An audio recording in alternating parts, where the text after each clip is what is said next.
Bismillah wa bihamdi wa sallallahu ala khairi abdi wa ba'du. Qabaltuka biwassil qabul wa khatamtu ala fadika bifahmir rasul wa tutawi'uni bi'aisin ma'akul. Allahu akbar. Rabbi shrah li sadri wa yassir li amri wa hlul 'uqdatam min lisani yafqahu qawli. Amma ba'd. Alhamdulillah, tentunya puja dan puji senantiasa kita panjatkan kehadirat Allah. Mudah-mudahan rasa syukur kita, ibadah kita, niat-niat kita semuanya diijabah oleh Allah Subhanahu wa taala. Salawat dan salam tentunya tidak pernah kita lupakan. Senantiasa sholawat kita baca di dalam segala keadaan, yang tujuannya tiada lain bukti cinta kita kepada baginda Nabi besar Muhammad sallallahu alaihi wasallam. Mudahan kita mendapatkan syafaat dari Nabi Rasulullah sallallahu alaihi wasallam.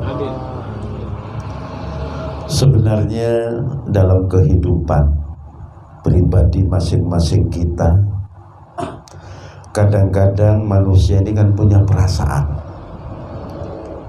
Penyakit yang paling meracuni terhadap hati kita manakala manusia sudah merasa, dalam tanda petik, merasa memiliki harta, merasa memiliki jabatan, merasa memiliki kedudukan, atau merasa memiliki apa saja.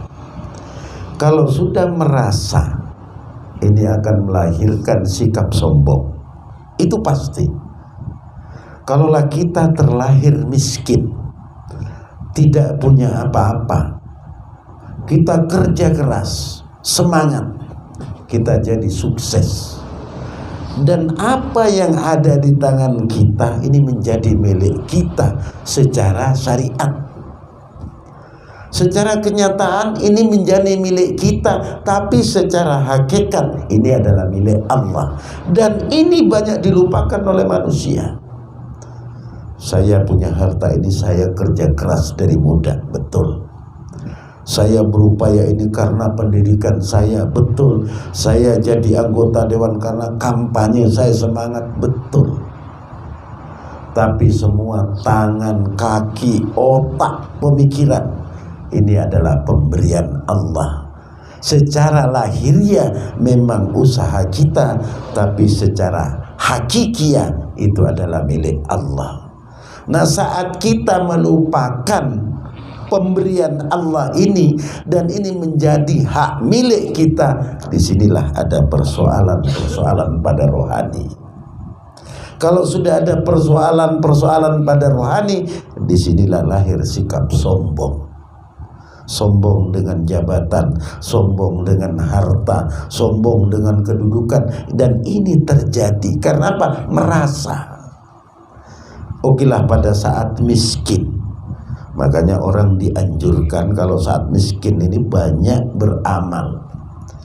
Karena orang miskin saat beramal ini ikhlasnya luar biasa, beda dengan orang kaya. Kenapa saya katakan? Hitung-hitungan logika.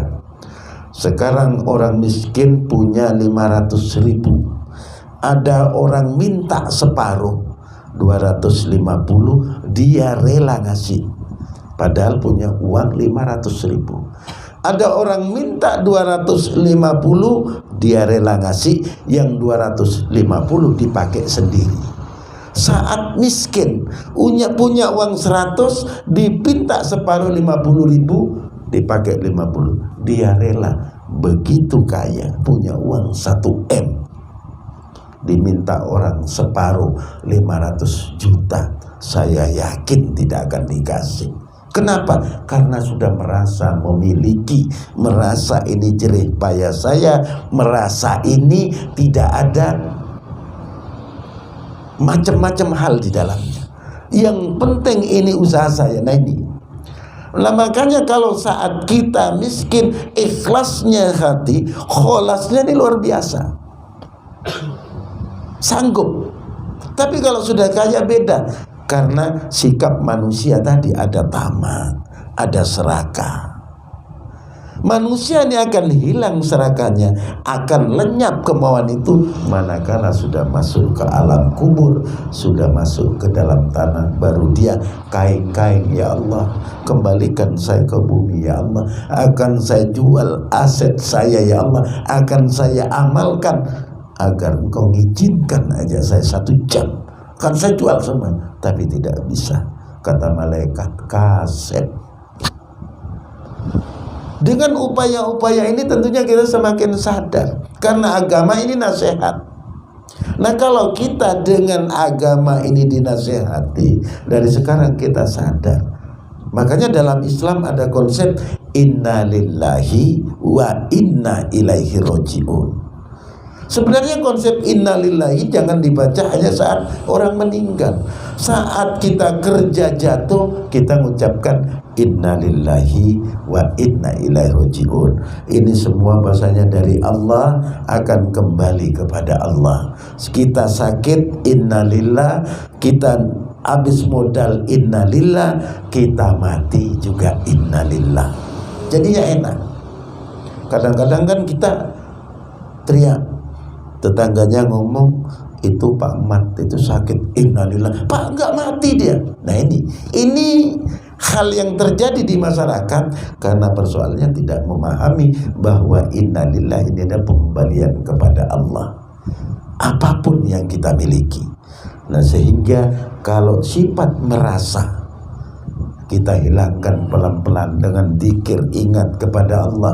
Kita ini lahir tidak bawa apa-apa, diberi tenaga oleh Allah, kekuatan oleh Allah, lalu kita sehat, kerja, semangat. Nanti di akhir kita juga tidak punya apa-apa, mulai lemes.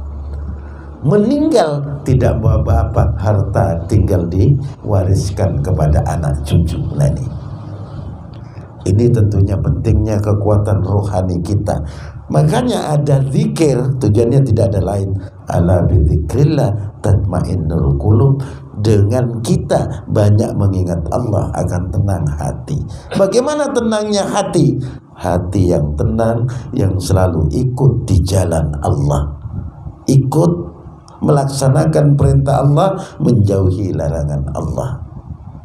Kalau kita berbicara perasaan kayak tadi tanpa sadar diri, resikonya banyak. Karena apa? Hisabnya Allah. Saya katakan Abdurrahman bin Auf ini adalah sahabat Nabi yang dijamin masuk surga dan sahabat Nabi yang paling kaya. Paling kaya sahabat Nabi, Abdurrahman bin Auf. Kata Nabi pernah ngomong kepada Abdurrahman bin Auf, kamu sahabatku yang masuk surga, yang tergolong masuk surga nanti, tapi kamu masuk surga terakhir dan dalam keadaan merangkak. Saking beratnya hisab harta, dijamin masuk. Kita ini surga tidak ada jaminan, amal belum tentu jaminan. Mau masuk surga lari, nah, cita-citanya kan begitu. Mau lari masuk surga, kepleset, kecemplung, akhirnya panas kan begitu. Ini tentunya ini menjadi renungan. Karena apa? Umat Islam kembali adalah cerminnya kepada Rasulullah, kepada sahabatnya, dan kepada ulama-ulama yang memang menjalankan. Ini tentunya. Makanya siapapun, baik orang jadi kepala desa, jadi Pak Camat, kalau sudah merasa memiliki pangkat, ini kadang-kadang mau dipensiunkan, mau masa jabatan, masih muter-muter karena merasa. Kalau tidak merasa, sudah waktunya, silahkan. Nah, ini karena sombong adalah penyakit warisan dari iblis. Manusia tidak pernah punya penyakit sombong kecuali iblis yang memang anti kepada manusia. Harapan kita adalah mudah-mudahan kita sadar diri semua bahwa ending dari perjalanan kita adalah sebuah kematian. Kata Allah dalam Al-Quran, kullu nafsin dha'iqatul maut. Setiap yang bernyawa itu pasti mati. Setiap yang punya napas pasti mengalami maut. Tidak ada yang abadi, tidak ada yang terus-menerus hidup. Semuanya bakalan mati. Terima kasih, mudah-mudahan bermanfaat. Wassalamualaikum warahmatullahi wabarakatuh.